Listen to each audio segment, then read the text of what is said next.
Okay, for the first example, we have here a shaded region or shaded area, yung color yellow.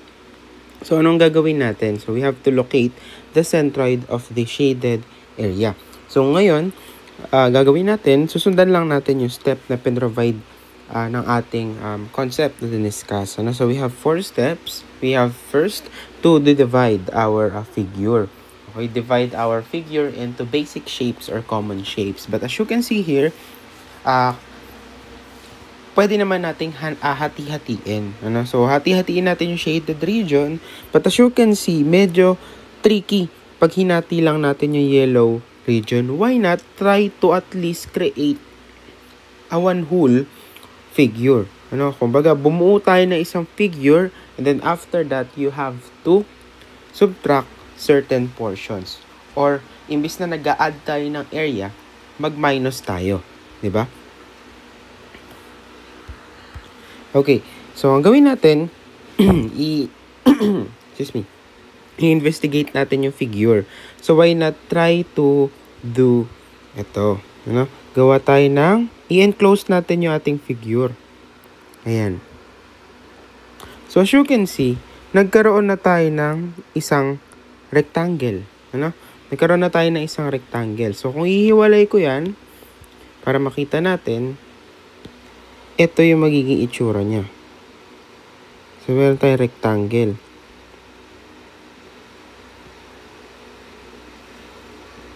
Wherein yung rectangle na yan, ang base po niya is, kung ito ay 45, dadagdagan natin ng length na ito. Ano po ba ang length na yan? So, hindi natin alam. So, ang gawin natin, tingnan natin doon sa kabilang side sa taas. Sa taas kasi, yan ay 60 plus yung radius niya na 30. Quarter circle po kasi ito. Quarter circle. And we have radius dyan na 30 mm. So, 60 plus 30 is simply 90. Okay? So, 90 ito. Since rectangle yan, kung ano yung nasa taas, yun din yung nasa baba na dimension. Next. Dun, tingnan natin yung ating height. Ano? Tingnan natin yung height. So, doon sa left side ng ating original figure, we have 30 na height. And then, i-add natin itong radius ng quarter circle, which is 30. So, just simply add them. 30 plus 30 is just 60 mm. Ayan. So, now we have the dimension of our one whole rectangle. Okay? But that's not our shape. Kumbaga, hindi naman yan yung shade region natin. Kailangan natin ibawas yung mga wala naman talaga originally sa given. So, ano-ano yun? So, we have the semicircle na 30 mm ang radius. So, dito ko na lang ilagay. Ito po yun. Ibabawas natin siya. So, yan ay 30 mm. Medyo malaki yun. Makapal yung thickness. 30 mm. Okay? Ima-minus natin yan. As well as yung triangle sa may right side.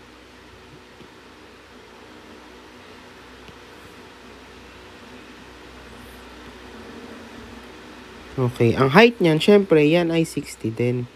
And then the base. The base is 45 mm.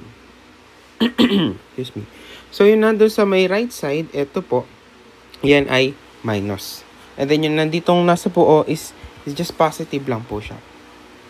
So, after natin mahati-hati sa basic shape yung ating original given, let's try to get their area separately. Okay. So, tagin natin tong shape 1, shape 2, and ito yung shape 3. Okay. So, we have 1, 2, 3. Yan. So, gamitin natin yung calculator. Yung shape 1 natin is just simply base times height na 60. Okay, 90 times 60. So, we have 5,400 mm squared. Next, yung ating quarter circle, we have pi over 4 times yung ating radius na 30 cm squared is pi over 4 30 squared. Yan. See, we have 700. May sakto ba to? Ay, mayroon siyang saktong value. We have 225 pi mm squared. Okay, sir, ba't hindi yung isa yung ginamit mo? May decimal po yun eh. Doon tayo sa sakto lang. And then for the triangle, we have 1/2. Base natin na 45 times the height na 60. Okay, 1/2 multiply by 45 times 60. So we have 1,350 mm squared. Okay, so let's try to tabulate our data para mas organize ang ating solution. So, lagay lang natin yung area 1, 2, 3. Ito yung mga areas natin, yung A. So we have 5,400, 225 pi. We have 1,350. And then next, ano yung next step natin? Mag-set po tayo ng ating references. Okay? So ayun po, wala naman sinabi sa problem na gamiting reference, wala rin binanggit kung ano yung reference ni x bar, ano yung reference ni y bar. So, ang gawin natin, mag-set tayo. I-utilize natin yung x and y axis. Gamitin po natin as reference. Since yun yung magpapasimple rin ng solution natin. So, use reference noong y ay nung x bar as the y axis. Okay po? So, sa pagkuha ng x bar, ayan, gamitin natin si y axis. Lagay na lang natin dito from y axis. Okay? From y axis. So, lagay din natin sa drawing. Ito yung reference niya. Para lang kompleto. Reference. X bar. Okay? X bar. Ngayon po, yung inisa-isa natin na shape, kunin natin yung x values. Okay? So, unahin natin yung isang buo. Itong isang buo na to, lagyan din natin ng reference natin. Ito yung reference natin. X bar. Ang reference po natin is yung y-axis at ang centroid natin is nandito po. Tama? Hindi naman nagbabago yun pag rectangle. So, ang natin, yung distance mula doon sa centroid po, papunta rin sa reference mo na y-axis, ayan yung x1. Okay? x1 o yan yung centroid ng first shape mo papunta sa reference na y-axis. Next, kunin natin ito. Ayan. Ilalagay ko yung reference dito. Okay? So, sana wag malito. So, excuse me. Iayos ko lang yung ating figure. Equals, minus. Ayan. I-zoom ko lang po dun sa may quarter circle. Ayan. So, ito yung reference ulit natin. Diba? Reference ng x bar. And yung centroid po ng ating quarter circle is parating nandiyan. Okay. Parating nandyan po. Then, after that, kunin natin yung distance mula dyan papunta dun sa reference mo na y-axis. Tawagin natin na x sub 2. Okay? And then, ayusin ko lang tong triangle natin. Dudusog ko lang doon. Ayan. Kung titingnan natin sa original figure natin dito po, malayo, ito yung reference natin, tas ito pa yung triangle, diba? So, i-adapt natin yan dito sa may pinaghiwa-hiwalay natin sila. Okay, ito yung triangle mo, andito yung reference mo, di ba? Malayo. Okay? So, hindi na lang accurate kasi masikip na yung location o yung space natin. So, yan yung reference. Reference na x bar. Zoom natin. The centroid of a right triangle, sabi natin kanina, is nandito po. Okay? Ayan ang centroid niya. Ngayon, yung distance na yan papunta dito, ayan si 1/3 ng base, diba? Which is 45. Wait lang. Okay? Pero hindi yan yung kailangan natin na distance. Ang kailangan mo na distance is yan, papunta dun sa reference mo. Ayan ang kailangan mo. Tawagin natin na x sub 3. I hope clear po. Okay? Yun yung mga values na ilalagay natin dito. x1, x2, and x3. Kukuhaan natin yan isa-isa. Okay. Solve natin. Yung x1 natin, ayan, yung x1 nyo po, paano ba makukuha ito? Oh, we just simply get the half of the base of the rectangle, which is 90. Okay? Dumiretso na tayo sa may table. Okay? Burahin natin yan. Zoom ko lang po. Okay. So, we have 90 divided by 2. We get 45 mm. Yan. Next, dun tayo sa x sub 2. Para do sa quarter circle, paano ba natin makukuha yung x sub 2? We have the formula 4r over 3 pi. Ito po ay isa sa mga formulas na ipinresent natin kanina sa concept. Is equal to 4. Ano ba ang radius niya? We have 30 na radius. Nandun sa figure. 3 pi. Okay, kung isi-simplify natin yan, we have 4 times 30 over 3 pi. Okay, we have 40 over pi. Ito na lang gamitin natin, yung 40 over pi, para masakto. Next, we have x sub 3 for the triangle. Yun yung x sub 3. Ito po ano. Okay, paano natin kukuhain? Hindi naman natin kailangan si 1/3. Dalawa yan. Kunin mo yung kabuuan nito, pwede. Ano ba yung kabuuan yan? Di ba siya yung 90? Okay? Pwede mong gawin yan. O sige, gawin natin dito 90. Saka natin bawasan nung 1/3 kanina. Pwede po yun. So 1/3 ng base, which is 45. Simplify natin, we have 90 minus 1/3 of 45 mm. So we have 75 mm. Sir, ano yung isang way? Okay? Ano yung isang way? Zoom natin. We know that this distance is just 45 mm as well. Diba? Ngayon, yung 45 na yan, dagdagan mo ng, papalitan ko lang yung pen ko. Yung 45 na yan, dagdagan mo nito. Itong distance na to. Sino ba yan? Yan ay 2/3 ng base. Kasi 1/3 yung kabila. 2/3 yung nasa kabila naman. So, we have 45. Try natin, dapat 75 din yan. 2/3 of 45. 75 din naman po. Eh sir, ano gagamitin namin? Kayo po bahala. Parehas naman yan. Okay? So, sana nasusundan natin. Buburahin ko na lang para hindi tayo malito. Gamitin natin yung una kong piniliwanag. Okay? So, x-axis. Ayan. So, paano ang gagawin? Meron tayong formula kanina. Diba? Yung AT, XT, X bar, ayan, or AT, Y bar, so on and so forth. Diba? Ganun yung ginawa natin. Pero may kulang pala tayo. May na-miss tayong value. Kunin natin yung area total dito. Diba? But, okay? Diba? Magbabawas tayo. Tandaan, kapag nagbabawas tayo ng shape, doon sa may figure, dapat ine-negative natin siya. Okay? Dapat ine-negative natin. Over. O sige. 5,400 plus negative. Ito total mo ito.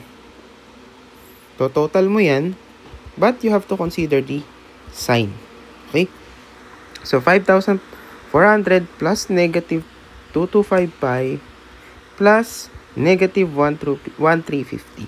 So, we have a total na 343.142 mm squared. Okay? Yan yung area total natin. So, meron tayong formula kanina, diba? So, try natin kung magagamit natin siya. So, area total, we have 80. X bar is equal to area 1, x1 plus area 2, x2 plus area 3, x3. Okay? Yung area T natin is 3343.142. X bar is equal to area 1 is 5,400. X1 natin is 45. Plus, area 2 natin is 225. Negative yan. Pi. Multiply by x sub 2 na 40 over pi. Plus, negative 1,350 times 75. Na yan. So, we get the x bar value. So, 3343.142 alpha x. Ay, sorry. Ayan. 5400, 45 plus negative 225 pi times 40 over pi plus negative negative 1350 times 75. Ayan. So, we have the value of x na 39.708 millimeter. Pero hindi pa tapos yung value na yan. Ito ay, lalagyan mo ng description. Saan ba galing yan? From the y-axis. So, ibig sabihin yan, ang reference mo ay y-axis. So, now we have the value of x bar. Okay? Kung titingnan natin yan, halimbawa ipa-plot nyo, dito sa kabuuan na ipa-plot natin. Mula do sa reference mo na y-axis, ayan, mula dyan, bibilang ka ng 39.708. So, ito ay 45. Ayan, 45 yan, possible. Possible po, baka nandito lang yung nandiyan naglalayo yung centroid mo. O baka nandito, o titingnan natin, paano malalaman? Kulang pa ng y bar. Diba? Kuha ka muna ng y. Kuha ka ng y from, magseset ka ulit ng reference. Hindi mo naman pwedeng gamitin si y-axis for y. Iset natin ngayon si x-axis. Okay? Gamit tayo ng green para hindi kayo malito. Okay. So, ito yung magiging reference nyo. Ayan. Ito yung reference natin. I-extend ko na doon, ha. Ayan. Reference. Tawagin natin yan na reference for y bar. Tama. Y bar. Ayos ko lang. Ito yung reference nyo kanina ng x bar. Yan. Sige. Going back to our illustration. For the area 1, ito yung centroid mo. Ang reference natin is x-axis. Kunin natin yung distance mula sa centroid na yan papunta sa reference mo na x-axis. Tawagin nyo yan na y1. Okay? I hope clear po tayo doon. We have the y1 for the first area. Next, we have the distance of the quarter circle. Ito po. Papunta doon sa ating reference na x-axis. Mula dito, i-project ko lang. Yung distance na ito, tawagin natin na y2. And lastly, for the triangle, this centroid papunta sa reference na x-axis, yung distance na to, ayan, yan ay ating y3. Ilagay natin sa tabulation. Ayan. So, ngayon po, ano nang gagawin? Ulitin natin yung ginawa natin kanina sa x para sa y. Okay. So, paano makuha si y1? We just simply divide the height ng rectangle na ito into 2, which is 60 over 2 or simply equal to 30 mm. I hope it's clear po. Next, sa y2, ayan, paano natin makukuha yan? Alam natin na kabuuan nitong distance na to ay 60. Okay? 60 yan. But, hindi naman yan yung kailangan natin. Hanggang dito lang. Hanggang dito lang kailangan natin. So, pwede natin gawin yung 60 na yon, bawasan mo ng distance na maliit na yan. Ano ba yan? Hindi po ba yaan si 4r, in this case is 30, divided by 3 pi. Okay? So, para makuha si y2, ulitin ko po. Itong buong 60 na yan. Ito yan, 60 yan. Bawasan mo nung maliit. Nito. Bawasan mo yan. Yung maliit na yon, siya si 4r, 3 pi. Okay. Kunin natin yung value. We have 60. 60 minus 4 times 30 over, kulang akong 3. 3 pi. Okay. 60 minus 4, 33 pi. We have 47.268 kasi 6 yung susunod. Okay. So, sana clear. Sana clear po ang ating sagot doon. Next, lastly, We have y3. Paano natin makukuha si y3? Yung sa may triangle. So, yung y3 natin is yan lang din po yung 1/3 ng height, which is 60. Or simply equal to 60 divided by 3, we have 20 mm. Okay. So, sana clear po yung pagkuha ng y values natin. Okay. Meron tayong formula ulit kanina. We have A total y bar is equal to A1 y1 plus area 2 y2 plus area 3 y3. Tama? And then yung A total natin is 3343.142. Y bar naman ngayon, area 1 is 5,400 times yung y1 nyo na 30 plus negative 225 pi multiply by 47.268.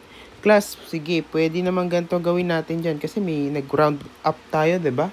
May hindi tayo na-consider na konti. O, para sakto pa rin, gamitin nyo na lang to. Ayan o. Pwede po yan. Para saktong-sakto. 4 times 30, 3 pi, plus negative 1, 350 times 20. Okay, so, kung kukunin natin si y bar, input natin sa calculator, we have 343.142 alpha x. So, 5430 plus negative 225 pi multiply by 60 minus 4 over 30 over 3 pi plus negative 1, 350. We have 20. Ayan. Now, we have the value of y bar as 30.387 mm. Again, kulang pa yan. Ilagay natin ano yung reference mo from the x-axis. So, now we have our centroid. Okay, sabi natin kanina, last part. I-locate natin sa figure. Hindi dyan ha. Doon yung ilo-locate sa original. Kasi ang goal nyo naman ay makita yung centroid ng original given. Sabi yung x daw is 39.708 from the y-axis. So, aandar ka ng 39 dyan. Siguro, tansya ko, andito yan. Baka nandyan, andito. And then, from y-axis daw, from x-axis daw, aangat tayo ng 30. 30 na to. Possible, nandito po yung ating centroid. Yan, yung pink na yan. Ito yung ating x bar. Tapos, ito naman yung ating y bar. Okay? So, I hope po clear yung ating discussion dyan. Okay? Last thing. Pag lumabas yung ating centroid sa mismong figure, ay, nawala. For example, kumuha ka ng centroid, x bar and y bar. Tapos, nilocate mo sa figure. Tapos, na-discover mo na lumabas. Halimbawa, nandito mo nakuha. Ay, mali po yun. Hindi po pwedeng ganun. Dapat nasa loob ng mismong figure pag nilocate mo si centroid. Isa yung way pang check. Okay? So, I hope clear po yung ating discussion for our example number 1.